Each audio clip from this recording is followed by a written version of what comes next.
The president's base, this glib gear has got a way more important function. A new report out by Monica Alba and myself details how the Trump campaign is using these online purchases to collect big data. Let me help you understand this. When the president goes out and sells a Where's Hunter t-shirt, true conservatives, classic conservatives, aren't rushing out to buy it. It's President Trump's hardcore base. A base that buys these products and then shares their name, address, and their phone number.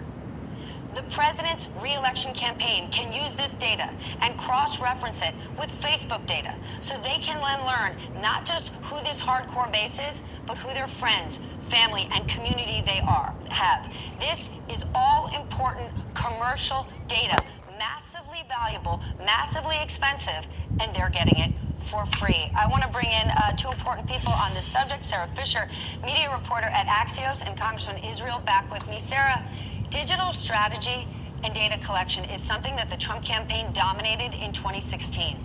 Are we making a huge mistake when we laugh about some of the more ridiculous things they sell on their website?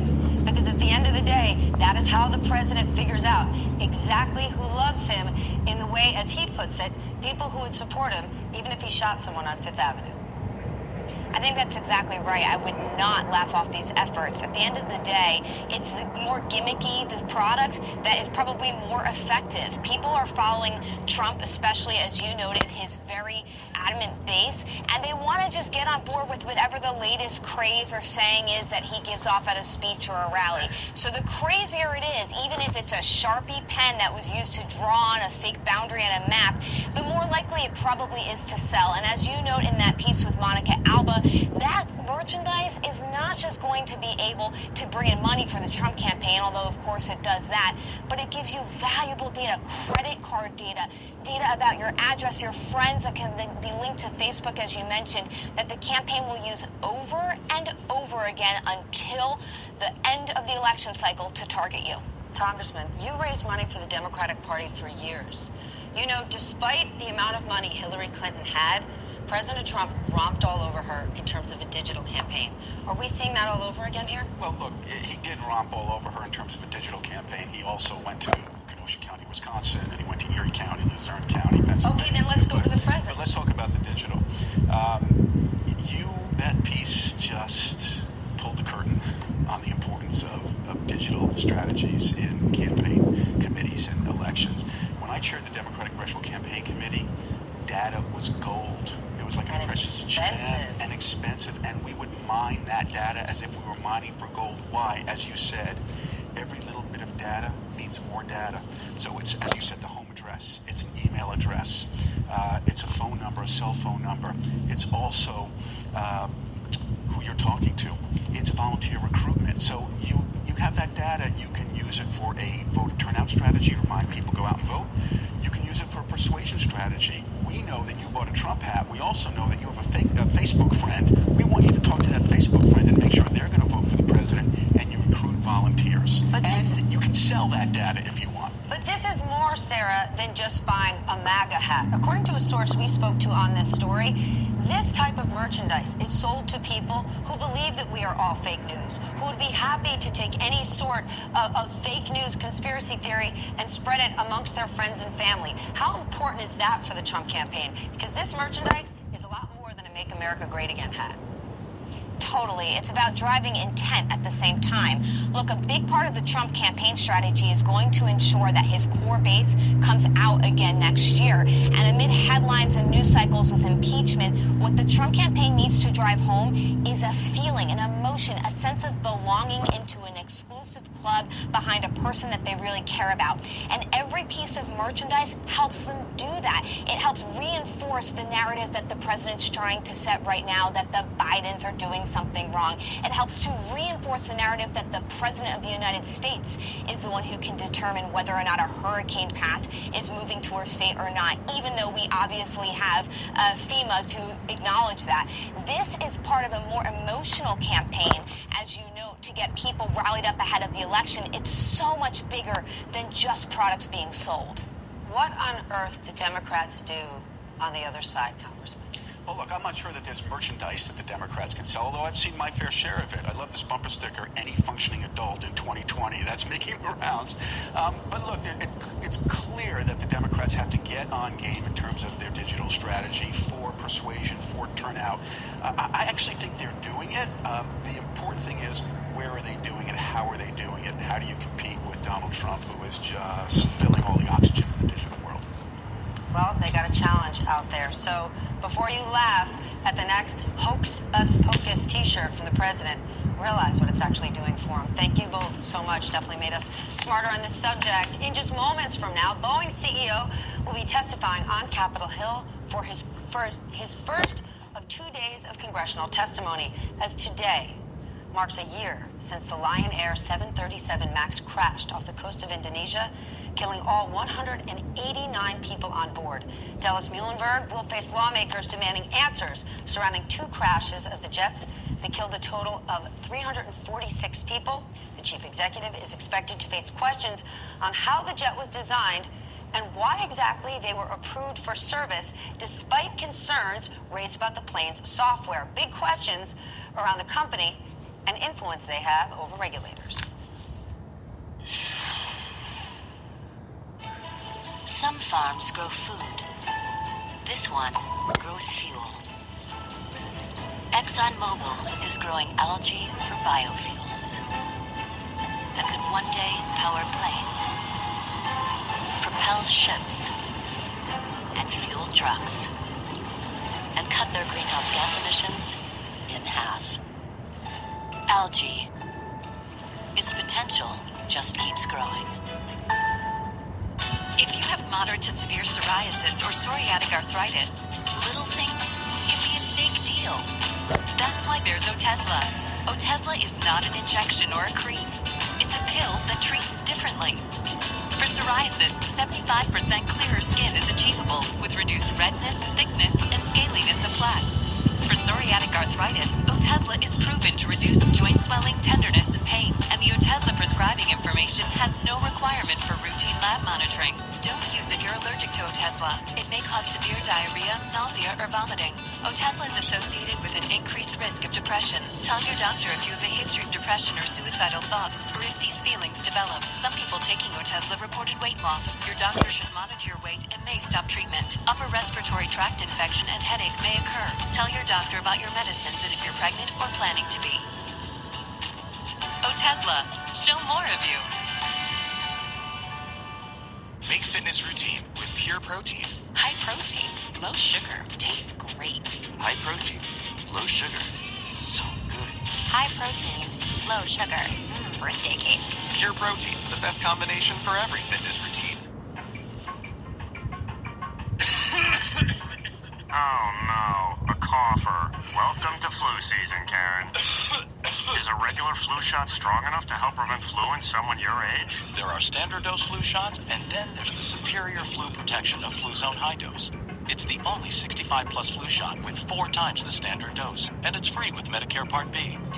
Fluzone High Dose is not for those who've had a severe allergic reaction to any vaccine component, including eggs, egg products, or after a previous dose of any flu vaccine. Tell your healthcare professional if you've ever experienced severe muscle weakness after receiving a flu shot. If you notice other problems or symptoms following vaccination, contact your healthcare professional immediately. Side effects include pain, swelling, and redness where the shot was given. Other side effects may occur. Vaccination may not protect everyone. If you're 65 plus, don't settle for a standard dose flu shot. Influenza going down. Move up to Fluzone High Dose. See your doctor or pharmacist and ask for it by name.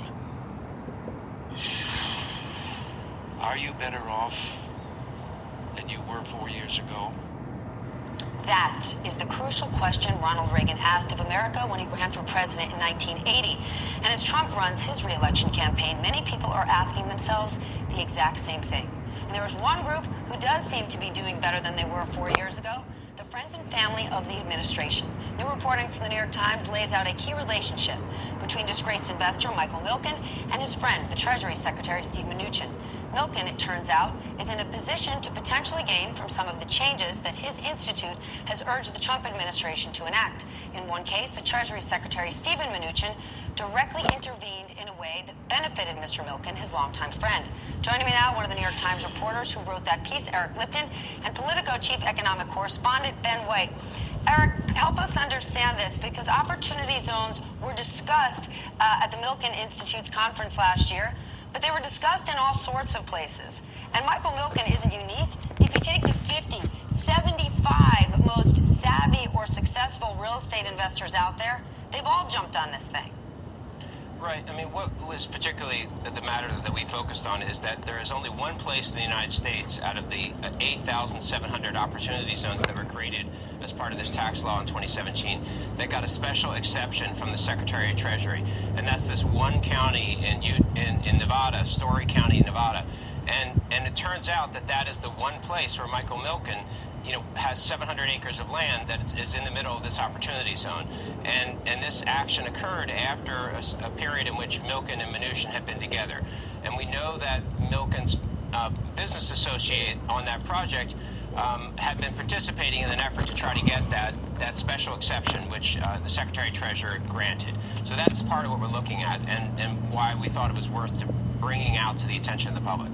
Milken is pushing back. He put out a very detailed letter denying any conversations with Mnuchin about these regulations. But he also said this. He said the owners of the property in question are not planning to use Opportunity Zone funds to develop. What's your response to that? We went back and forth with them over this question as to whether or not they had intention to use the Opportunity Zone equity in this project. And at one point they said that they did not plan to. At another point they said that's not what they said. So we took that out of the story.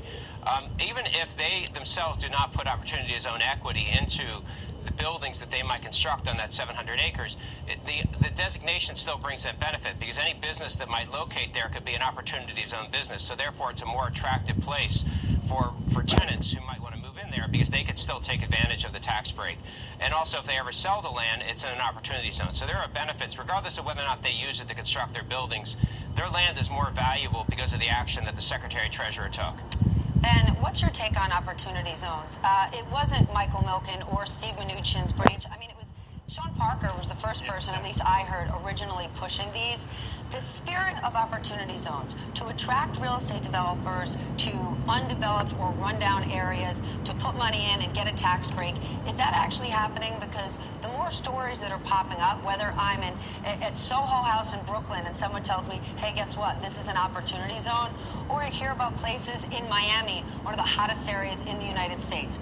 Is the intention of Opportunity Zones now being warped by savvy real estate developers and not ever getting to their intended use? Well, it's a little early to say it's not getting to their intended use, given that Treasury has just promulgated the regulations on these things. It's a relatively new program, but this was always the fear about Opportunity Zones, and this is not the first time we've tried this. We've done empowerment zones in the past, the idea to give tax incentives to generally very wealthy investors who can defer their capital gains by plowing that money into development in theoretically, undeveloped, underserved areas. Doesn't always work out that way. Works out that, as you mentioned, there are areas of the country that can be these zones for economic development that are actually quite well developed already, and then you're giving wealthy investors tax breaks to pour money into places that are already rich. I think it's still possible. There are 9,000 of these around the country that include, both rural and, urban areas that are underdeveloped. It could be effective in getting money poured into those areas, but is that money developing, glass office towers and, fancy restaurants? Is it gentrifying and pushing out existing residents? That's another big knock on any effort like this, is the development doesn't necessarily serve the underserved people it's supposed to. And that time will tell if that happens, but there's lots of potential critiques of the whole idea of Opportunity Zones. Lots of critiques. Well, guess what? We're going to stay all over it. We know Opportunity Zones have created a cottage industry for consultants, accountants, even conference organizers. But we're going to find out what they're actually being used for. Eric, Ben, thank you so much. And you at home, do not go anywhere, because Lieutenant Colonel Alexander Vindman, the top Ukraine expert on the National Security Council, is behind closed doors right now, giving firsthand testimony into President Trump's controversial call with Ukrainian president. And do not forget, it is not just Democrats in the room. Republicans are there, too. We're gonna go right back to Capitol Hill. You should be mad that this is your daily commute. You should be mad at people who forget they're in public. And you should be mad at simple things that are unnecessarily complicated. But you're not mad, because you're trading with E-Trade, which isn't complicated. Their app makes trading quick and simple, so you can strike when the time is right. Don't get mad.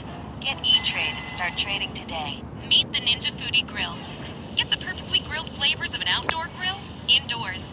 And because it's a Ninja Foodie, it can do even more. Like transform into an air fryer. The Ninja Foodie Grill. The grill that sears, sizzles, and air fry crisps. Great riches will find you when Liberty Mutual customizes your car insurance. So you only pay for what you need. Wow, thanks, Zoltar. How can I ever repay you? Maybe you could free Zoltar. Huh? Thanks, lady. Taxi! Only pay for what you need. Liberty, liberty, liberty, liberty. Frustrated that everyday activities cause wrinkles and there's nothing you can do about it? Downy Wrinkle Guard is a fabric conditioner that helps protect you from wrinkles all day. Pants washed with Downy Wrinkle Guard and detergent are virtually wrinkle-free. Try Downy Wrinkle Guard. Almost perfect. The only thing missing is you. That's why I trust eHarmony. No one can connect you with high-quality singles like eHarmony. That's why every 14 minutes, someone finds love on eHarmony. Start free today. Make fitness routine with Pure Protein. High protein, low sugar, tastes great. High protein, low sugar. So good. High protein, low sugar. Birthday cake. Pure Protein, the best combination for every fitness routine. Cologuard, colon cancer screening for people 50 and older at average risk. I've heard a lot of excuses to avoid screening for colon cancer. I'm not worried. It doesn't run in my family. I can do it next year. No rush. Cologuard is the non-invasive option that finds 92% of colon cancers. You just get the kit in the mail, go to the bathroom, collect your sample, then ship it to the lab. There's no excuse for waiting. Get screened. Ask your doctor if Cologuard is right for you. Covered by Medicare and most major insurers. If something happened to you, what would happen to them? Their home, their education, their future. You need life insurance, and chances are SelectQuote can help you get it for less than $1 a day. SelectQuote found Jacob 40, a $500,000 policy for only $19 a month. And SelectQuote found his wife Wendy, a $500,000 policy for only $17 a month. Our secret? At SelectQuote, we aggressively comparison shop up to 10 highly rated companies to find you the company with the best rates. We found Gary, 35, a $1 million policy for only $22 a month. Why pay more? Give your family the security they need at a price you can afford.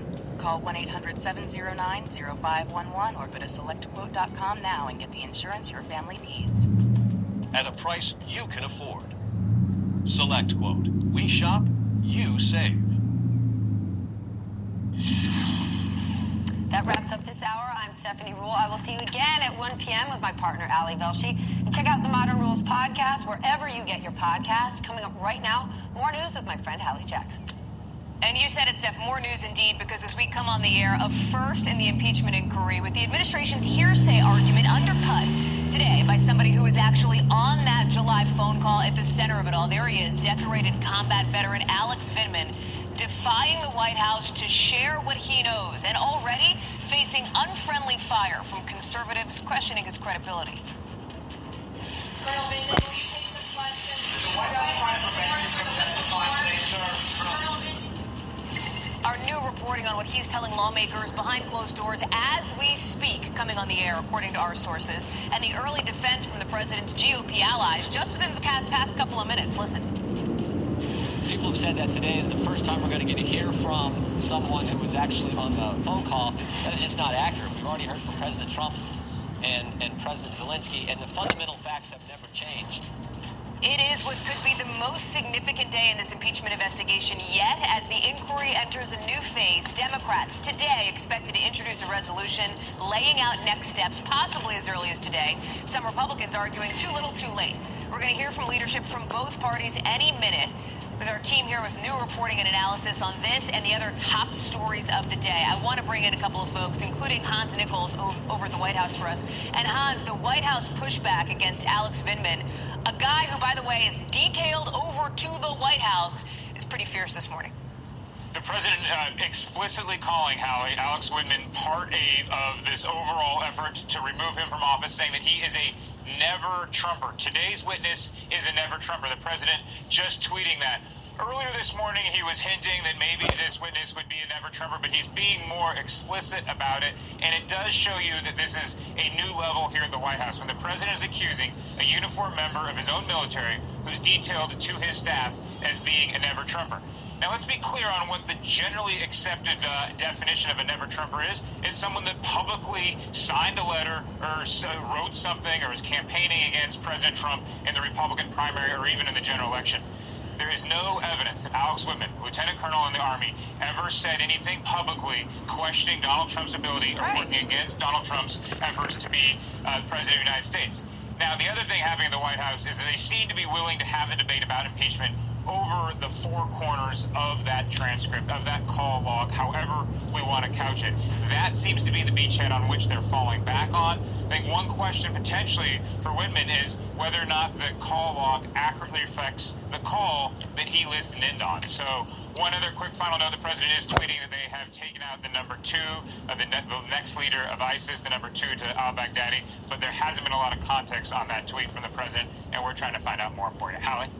Hans, let me read a little bit of Alex Vindman's opening statement here, and I want to have our control room pull it up on the screen as I do. Vindman says that he was concerned by that call. And again, I think when this statement was obtained by NBC News overnight, it was certainly viewed as explosive. He continues, I realize that if Ukraine pursued an investigation into the Bidens and Burisma, it would likely be interpreted as a partisan play, which would undoubtedly result in Ukraine losing the bipartisan support it has thus far maintained. And then, Hans, the grenade, verbally, it seems, from Vindman, this would all undermine U.S. national security. This is somebody who works currently, right, or was detailed over to the NSC, somebody who served this country for years in the military, who came over to handle Eurasia, Ukraine, etc., for the National Security Council and for the Trump administration. Just so people understand how the NSC works, is that you have political people at the very top, and then you have these senior directors. And then below the senior directors are other staffers. That's what he is. He's a director that has a great deal of firsthand knowledge about how these countries work. And they're generally trying to manage the process